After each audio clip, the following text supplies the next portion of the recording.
Western Forest Products has several operations throughout the West Coast, and in the operation that I manage here in Port McNeill, the area that I cover is basically from the East Coast, which is Port McNeill side, over to the west coast of the island, just to slice through the island.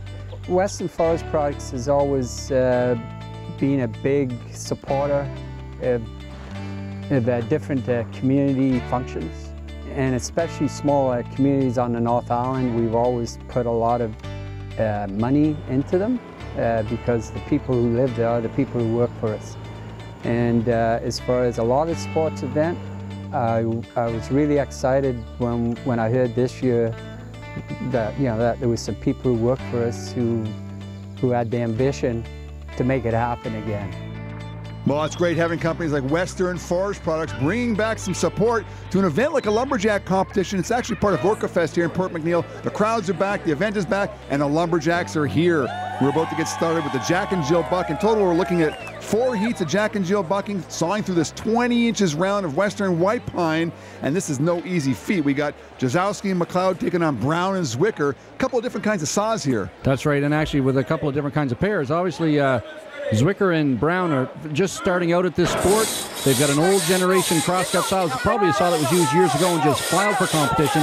The saw on the right here is a new generation saw, just manufactured and filed, and look at it sinking this pine. That's right, the pace is very similar to the 2 pair of competitors here, but McLeod and Jazowski are dropping it like crazy. They're going to win this heat. Angus Brown is not going down with the saw as well.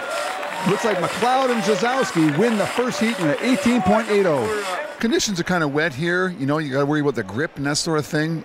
Is that a concern? No, the footing is actually pretty good. They've got hog fuel down, and we both have corks on. I guess more of a concern is the slippery saw handle. Yeah, you hear Anita call them cocks or corks, whatever they call them, but they're basically the metal spikes on the bottom of their shoes.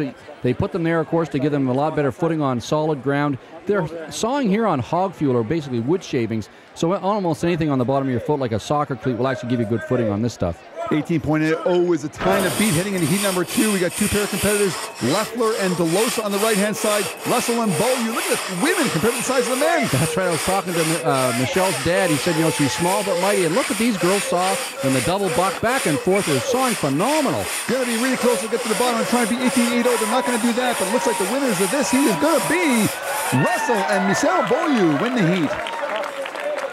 You guys were struggling a little bit, then you had something to say halfway through that cut. What was it? Oh, I was looking for our wedger to step in and start to give us some lubrication, but it was sticking a little bit. We got a crooked cut going, so that's what kind of caused it to bind up a bit. Why did you get a crooked cut going? Just a little bit crooked off the start, I think. And then once you start crooked, you can't change that halfway, right? No. Which means you're cutting more wood than you should be cutting, right? That's correct, sir. Thanks, guys.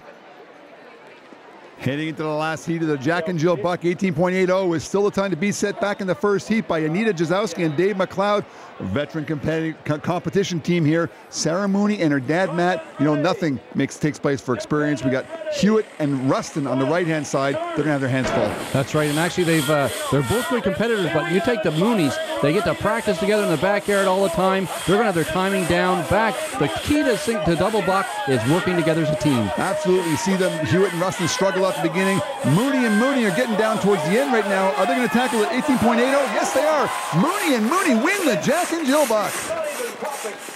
This is a sport in general, in all the sports, where experience means a whole lot. This is obviously not the first time. You guys probably worked together quite a bit, haven't you? Yeah, for about 30 years. we've been sailing together. But hold on, Sarah's only 25 years old. How can it be 30 years? Well, she's older than that.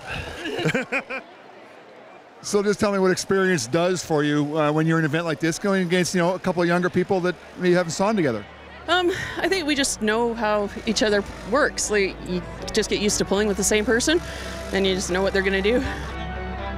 Jack and Jill buck is a wrap, and Mooney take first place. But in the big picture, Dave McLeod holds on to his overall lead over Nick Russell, Brad DeLosa, and Mitch Hewitt.